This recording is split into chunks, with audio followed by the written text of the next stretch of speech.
ये है क्योंकि जिस प्रकार से पिछले कल हिमाचल प्रदेश हाई कोर्ट से ये फैसला आया और इस फैसले के बाद जिस प्रकार के दिशा निर्देश जारी किए गए हैं, अब सीधे सीधे इस मामले की गेंद हमीरपुर कर्मचारी चयन आयोग और हिमाचल प्रदेश की सरकार के बीच इसकी गेंद है। इन दोनों ने इस पे तय करना है। और सबसे पहला, चूंकि कर्मचारी चयन आयोग एक संवैधानिक एक संस्था है और उसमें इंटरफेयर कोई नहीं कर सकता, ना राज्य सरकार।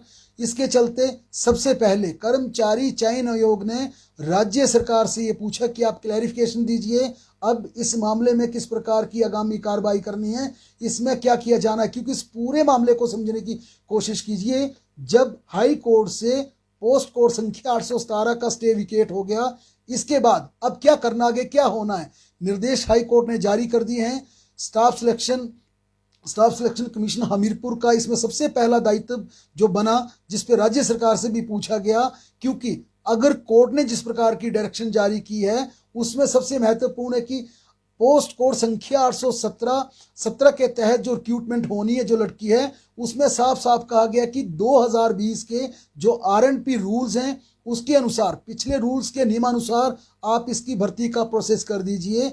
लेकिन अब जो पेंच फंसता आ रहा नजर 556 की भर्ती को लेकर है, क्योंकि पोस्ट कोड संख्या 556 में हायर एजुकेशन वाले बाहर हो जाएंगे। सिर्फ जमा 2 की शैक्षणिक योग्यता इसमें रखी है। अब जितने भी जो हायर एजुकेशन वाले इसमें बाहर होंगे, जिन्हें नौकरी मिल चुकी है, अब उनका रुख क्या होगा, इसे लेकर भी कर्मचारी चयन आयोग स्टडी करने में जुटा है। राज्य सरकार भी इस मामले में देख रही है कि उन तमाम जितने भी सिलेक्ट हुए थे उनका वहां पर क्या रोल रहता है, क्योंकि इस पोस्ट कोर्स के तहत 1100 से ज़्यादा पदों पर भर्ती होनी थी। लेकिन उस दौरान हिमाचल प्रदेश की सरकार ने सिर्फ 590 पदों पर भर्ती की, 531 पद अब भी खाली हैं। और इसी के चलते अब क्लैरिफिकेशन का मसला ये बना है कि 556 के पोस्ट कोड संख्या 556 के तहत जो JOA के पद भरे जाने हैं, क्या ये जो 531 पद हैं ये पोस्ट कोड संख्या 817 में भी शिफ्ट होंगे।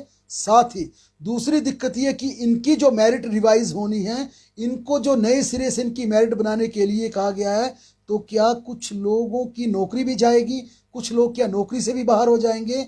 यानी कि इस मामले में जिस प्रकार से एक पेंच फंसता नजर आ रहा है, इसी के चलते आज हमीरपुर चयन आयोग ने राज्य सरकार से क्लैरिफिकेशन मांगी है कि आप हमें क्लैरिफाई करें कि अब क्योंकि हाई कोर्ट ने अपनी भूमिका पूरी कर दी, हाई कोर्ट ने अपने पारित आदेश जारी कर दिए हैं। अब पूरी तरह से गेंद हमीरपुर चयन आयोग और हिमाचल प्रदेश सरकार के पाले में है। अब क्लैरिफिकेशन राज्य सरकार क्या जारी करती है ये देखना होगा, क्योंकि सोमवार तक इस पर यह संभव हो जाएगा, ये पूरी तरह से पिक्चर क्लियर हो जाएगी कि हिमाचल सरकार की तरफ से कार्मिक विभाग की, जिसमें काफ़ी महत्वपूर्ण भूमिका रहने वाली है, कार्मिक विभाग क्या रोल अदा करता है इस भर्ती को लेकर। 817 की भर्ती शुरू हो जाएगी, वो साफ है, उसमें कोई अड़चन नहीं है। 2020 के जो RNP रूल्स हैं उसके अनुसार 817 की भर्ती हो जाएगी। 556 में क्या किया जाएगा, क्योंकि अगर वो सूची जो बनाई गई थी, जो मेरिट सूची थी, वो रिवाइज की जाती है, उसको विड्रॉ किया जाता है, नए सिरे से सूची बनती है, उसमें कितनी दिक्कतें आएंगी, कितनी परेशानियां आएंगी, क्या उसकी व्यवस्था रहेगी, इन तमाम सारी चीज़ों पर कर्मचारी चयन आयोग ने क्लैरिफिकेशन मांगी है।